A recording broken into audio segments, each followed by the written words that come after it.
How's it going, you guys? So in this video, I wanted to talk a little bit about plant compounds. And I know I've been talking a lot about that for the last 2 years now. But here's the thing. So there's a lot of plants that have definite psychoactive effects or physiological effects that you can measure, okay? So one really good example is something like the coffee bean. It stimulates the nervous system, gets the blood pumping, and supposedly these effects are due to the caffeine molecule, right? And then to a lesser extent, theobromine and caffeic acid.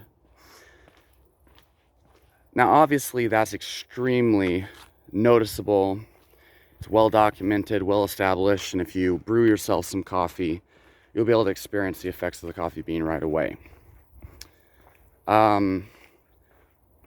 Then, of course, you have things like cacao, also known as cocoa, but cacao is actually the term used for the raw cacao bean, okay? And it actually has psychoactive effects as well.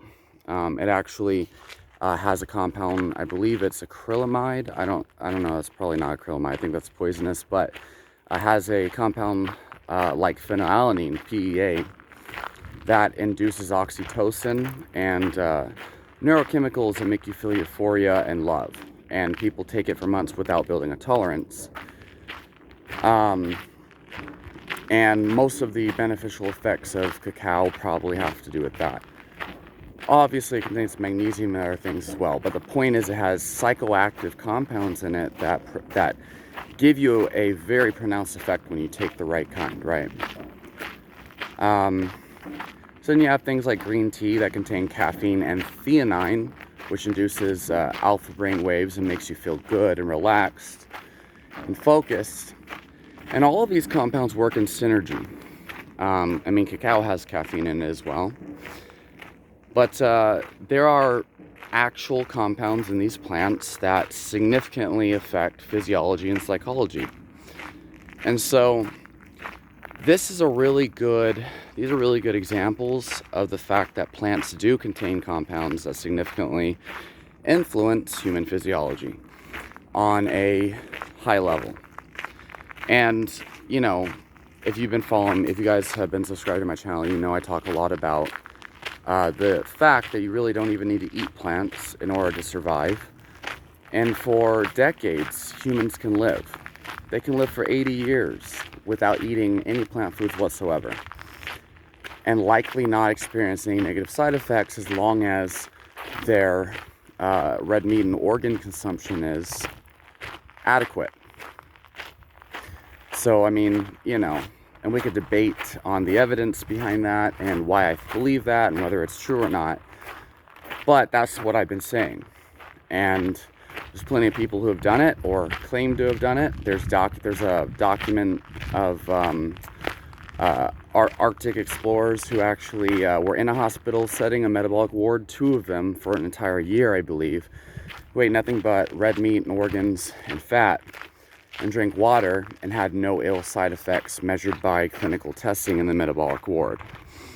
But so the point is, you may not need plant foods to survive. And a lot of these polyphenols and things may not have the benefits that a lot of population studies and mechanistic data claim they do. However, at the same time, it's important to understand that these plant foods do contain alkaloids and polyphenols and things of that nature, plant compounds that do significantly increase psychology and physiology. And so things like broccoli, they claim, experts claim they contain compounds like indoles, indole 3-carbinol, things of that nature, and a group raffinose or whatever. And these things, they're supposed to break down carcinogens, detox them in the liver, things like estrogen metabolites, as well as helping to boost detoxification pathways like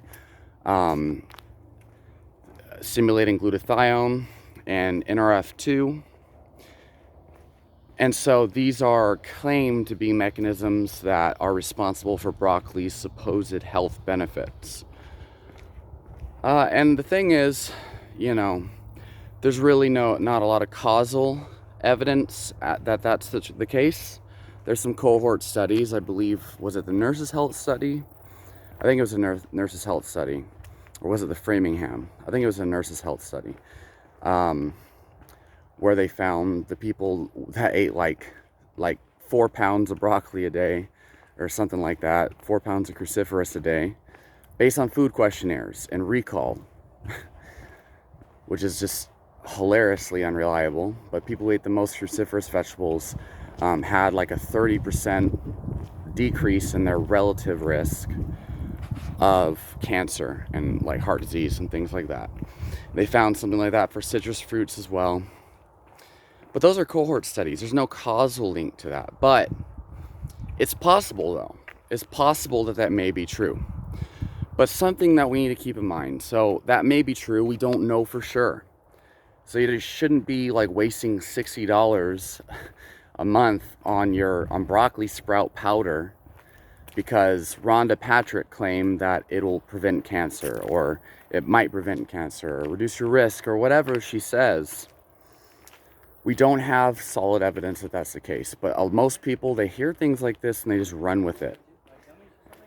But the fact is, it's very possible that these compounds are powerful for the intended purpose discussed. It's very possible. And so, just like caffeine having significant impact on people's physiology, their endocrinology, and their psychology. Some of these compounds in broccoli and citrus fruits and whatever, beans, could significantly impact physiology, psychology, endocrinology, and whatever else. Could be beneficial, could be negative. And I mean, on both sides of the argument, we've identified problematic compounds like anti-nutrients, phytic acid, goitrogens, but also supposed beneficial compounds like things that can help detox estrogens and things like that. But you have these kooky people who claim broccoli can help you increase testosterone because of the indoles. Like, if you take an indole 3 carbonyl supplement, which contains significantly higher amounts, like up to 100 times the amount you find in broccoli and cruciferous, then sure, you can have an anti-estrogenic effect, but taking broccoli is unlikely to have the same estrogen blocking effect. A lot of these people blow these things way out of proportion, and the fact is, all of these compounds even if they have beneficial effects, can also have negative effects. And so that's more so the point that I should have tried to convey, is the fact that, for one, we don't need plants. And number two, a lot of these so-called health boosting effects they could be a double-edged sword. It could be negative as well. Like, for example, caffeine is claimed to increase longevity and all this stuff from correlation studies and mechanistic data, but not in clinical trials, because that would be impossible. But it increases focus, it increases positive mood, decreases the risk of suicide and Parkinson's and all this stuff, supposedly. But we also know that most people who drink it, they get jittery. They get anxiety. They get increases in cortisol and adrenaline.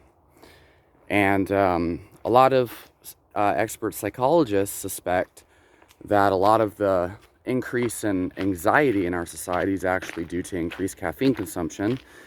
And you can't really tell the difference between anxiety disorder and caffeine intoxication or caffeine sensitivity.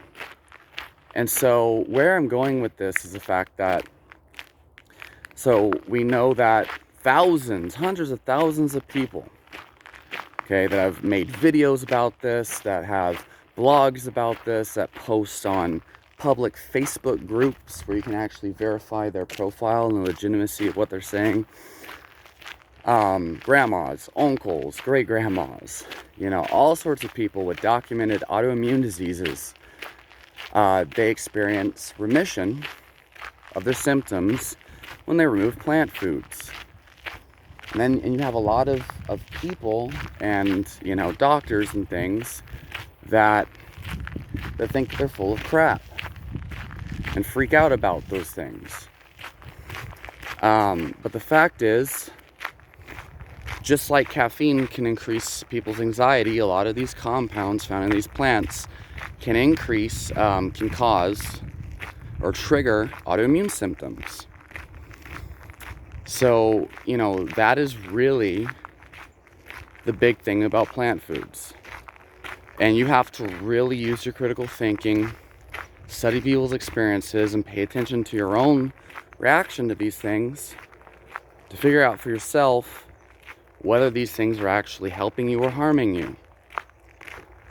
So with that being said, leave your question in the comments down below. I've got to head back to the gym, train my next client, and I'll talk to y'all next time.